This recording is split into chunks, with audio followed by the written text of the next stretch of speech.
ஜடையை விரிப்பதழகு தன்னைத்தானே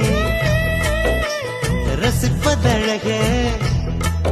நல்ல ஆணின் அழகினை ரசிக்கும் பெண்களின் ஓர பார்வைகள் ஓரழகு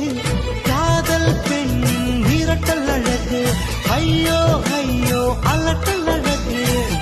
ஓர் பெண்ணும் ஓரழகு அந்த ஒன்றுக்குள்ளே நூறழகு எட்டில் அழகு 18 அழகு எந்த பெண்ணும் 20 இரட்டை அழகு எட்டில் அழகு 18 அழகு